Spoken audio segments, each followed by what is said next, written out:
নমস্কার প্রিয় ভক্তগণ, আপনাদের সবাইকে আমার এই ভিডিওতে স্বাগত জানাই। একটি গ্রামে একটি বৃদ্ধা মা থাকত।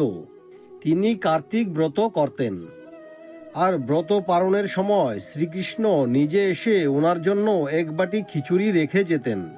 প্রতিদিন এমন দেখে ওনার পাশে থাকা একটি মহিলা হিংসা করতে লাগলো। সে ভাবলো ওর কেউ নেই, তাও প্রতিদিন ও ভোজন কিভাবে পেয়ে যায়। বৃদ্ধা মা স্নান করতে চলে গেলে প্রতিদিনের মতো শ্রীকৃষ্ণ এসে আবার এক বাটি খিচুড়ি রেখে গেলেন।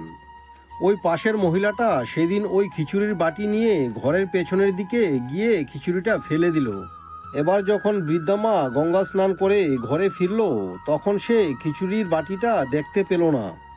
বৃদ্ধা মা ক্ষুধার্ত রয়ে গেলেন, আর মনে মনে ভাবছিলেন, কোথায় গেল আমার খিচুড়ির বাটি, কোথায় গেল।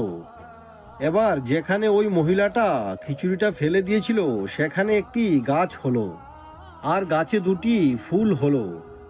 তারপর সেই রাস্তা দিয়েই গ্রামের রাজা যাচ্ছিল। তার ফুলটা খুব পছন্দ হলো। সে সেই ফুল দুইটি গাছ থেকে পেড়ে তার রানীকে দিয়ে দিল।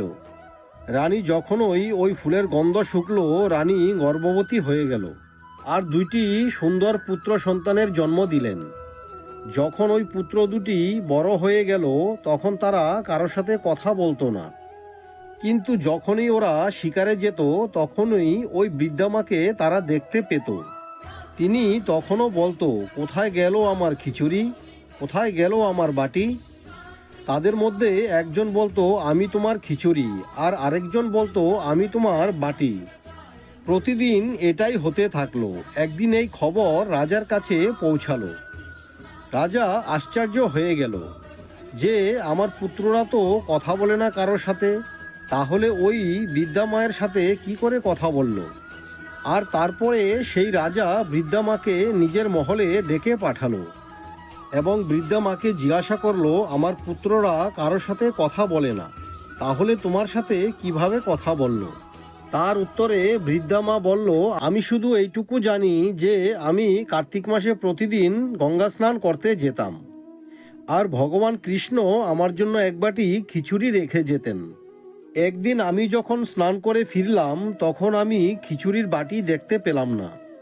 তখন থেকে আমি এই কথাটাই বলে আসছি যে, কোথায় গেল আমার খিচুড়ি, কোথায় গেল আমার বাটি।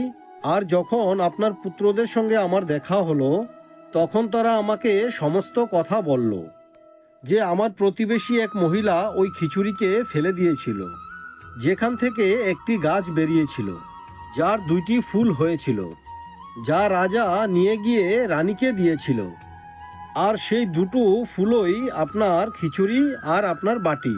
রাজা সমস্ত কিছু বুঝে গেলেন। রাজা বৃদ্ধা মাকে মহলেই থাকতে বললেন। যেমন মহারাজ ওনার মনের কথা বুঝতে পেরেছিলেন, ওই বৃদ্ধা মাকে ধন সম্পত্তি, পরিবার সব কিছুই দিল। এই রকম যেন সবাই পায়।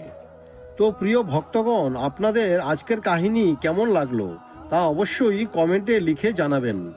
এরকম আরও অনেক ভিডিও পেতে হলে ভিডিওটি লাইক করে চ্যানেলটি সাবস্ক্রাইব করে দিবেন, আর কমেন্টে লিখুন জয় শ্রীকৃষ্ণ, রাধে রাধে। তাহলে ভক্তগণ, দেখা হচ্ছে পরবর্তী ভিডিওতে। ততক্ষণ পর্যন্ত ভালো থাকুন, সুস্থ থাকুন। ধন্যবাদ।